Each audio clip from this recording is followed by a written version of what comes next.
प्रिय विद्यार्थियों, नमस्कार। मैं डॉक्टर माला माथुर, सह आचार्य हिंदी, राजकीय महाविद्यालय Merta city, BA part third के हिंदी साहित्य के प्रथम प्रश्न पत्र में आधुनिक काव्य में से हमने प्रारंभ किया था मैथिली शरण गुप्त द्वारा रचित साकेत का नवम सर्ग। उसी क्रम में आज आगे अवध को अपनाकर त्याग से वन तपोवन सा प्रभु ने किया, भरत ने उनके अनुराग से भवन में वन का व्रत ले लिया। इसमें मैथिली शरण गुप्त ने रामायण के दो आदर्श पात्र राम और भरत, उनके त्याग का वर्णन किया है। कवि कहता है कि प्रभु श्री राम ने अपने राज्याधिकारों को सहज भाव से त्याग कर अयोध्या के प्रजा वर्ग को अपना लिया, उनके प्यार और सम्मान को प्राप्त किया और चित्रकूट में निवास करके अपने पवित्र आदर्शों के निर्वाह और मर्यादा पालन से उसे तपोवन के समान पवित्र कर दिया। इसी के साथ भाई भरत ने उनके पवित्र प्रेम और स्नेह में निमग्न होकर राजभवन में रहते हुए वनवासी का व्रत धारण कर लिया, अर्थात भरत राजसी भोगों से दूर वनवासी के समान सादा और पवित्र जीवन बिताने लगे। तो इसमें कवि ने राम और भरत के पवित्र आचरण और उच्च चरित्र का वर्णन किया है। माधुर्य और प्रसाद गुण से संपन्न शैली का प्रयोग इसमें हुआ है। वन शब्द जो आया है, वन और तपोवन, तो उसमें यमक अलंकार है। इसके अतिरिक्त काव्यलिंग और सहुक्ति अलंकार इसमें है। और खड़ी बोली को काव्य उपयुक्त बनाने में तो गुप्त जी जो अग्रगण्य थे, तो खड़ी बोली जो भारतेंदु युग तक काव्य के लिए उपयुक्त नहीं समझी गई थी, द्विवेदी युग में आकर किस तरह खड़ी बोली का काव्य में सरसता के साथ प्रयोग हुआ है। बहुत ही सुंदर प्रयोग कवि ने इसमें भाषा का किया है। स्वामी सहित सीता ने नंदन माना सगन गहन कानन भी, वन उर्मिला वधू ने किया उन्हीं के हितार्थ निज उपवन भी। इसमें कवि ने सीता और उर्मिला की उज्जवल चरित्र का वर्णन किया है। कवि कहता है कि सीता ने समस्त राजसी सुखों का त्याग करके अपने स्वामी श्री राम के साथ सघन और गहन वन में स्वर्ग के नंदन वन के समान सुखमय माना। तो दूसरी तरफ उर्मिला जो अपने पति लक्ष्मण से दूर राजभवन में रह गई, उसने पति वियोग में अपने राजोद्यान को वन के समान क्लेशकर और दुखमय समझ लिया। अर्थात उर्मिला प्रियतम के कर्तव्य कर्म में बाधक नहीं होकर उन्हें राम के साथ बेचकर राजमहल में रहते हुए भी अपने सुखमय जीवन को दुखी बना लिया। तो इसमें कवि ने सीता और उर्मिला के आदर्श गरिमामय जीवन और उज्जवल चरित्र का वर्णन किया है। अनुप्रास अलंकार है। अपने अतुलित कुल में प्रकट हुआ था कलंक जो काला, वह उस कुलबाला ने अश्रु सलिल से समस्त धो डाला। इसमें कवि ने उर्मिला के उज्जवल चरित्र का वर्णन किया है।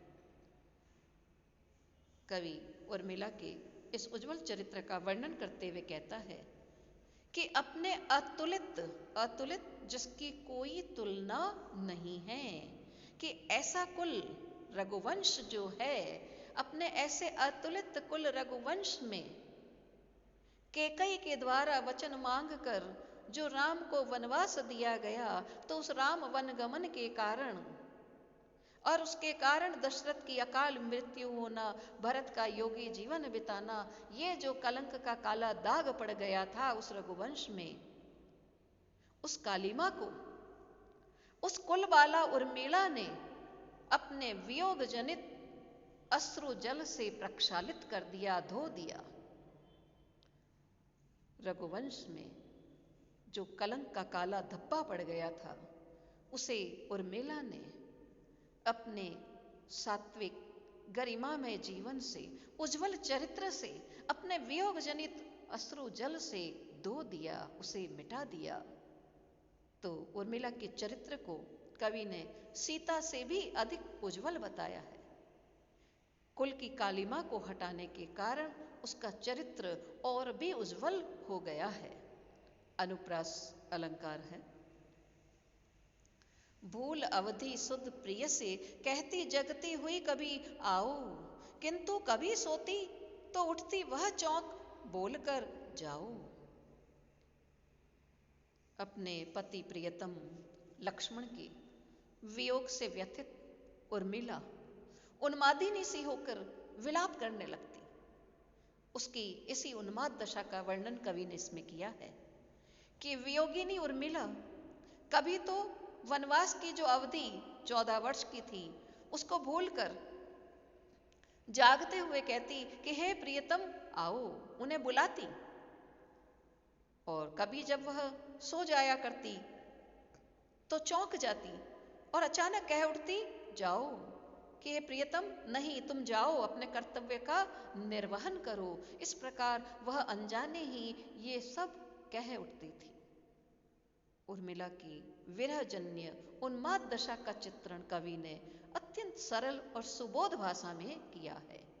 सूक्ष्म भावों की स्पष्ट अभिव्यक्ति इसमें हुई है। मानस मंदिर में सती पति की प्रतिमा थाप, जलती सी उस विरह में बनी आरती आप।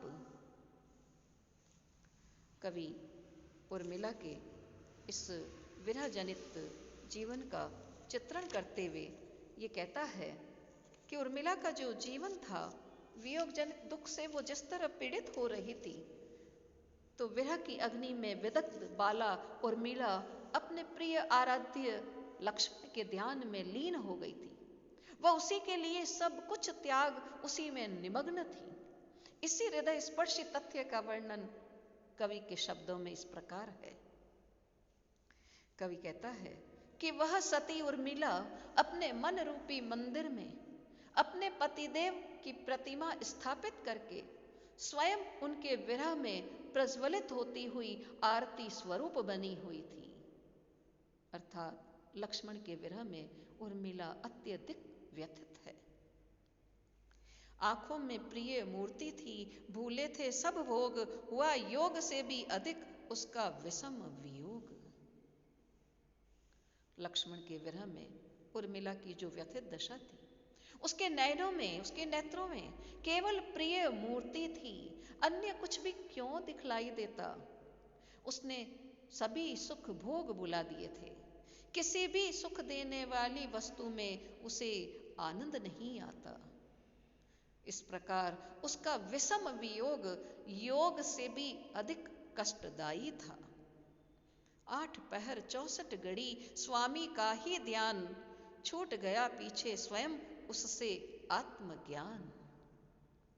उस बाला उर्मिला को तो 8 पहर 64 घड़ी अर्थात रात दिन अपने स्वामी लक्ष्मण का ही ध्यान रहता।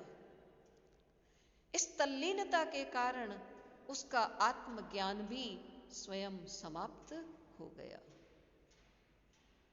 तो उर्मिला के विरह का वर्णन कवि इसमें कर रहा है। तो वियोग श्रृंगार रस का बहुत ही सुंदर चित्रण इसमें हुआ है। उर्मिला की विरह जनित उन्माद दशा का चित्रण इसमें हुआ है और विरोधाभास, अनुप्रास, श्लेष और रूपक अलंकार इन तीनों में है। धन्यवाद।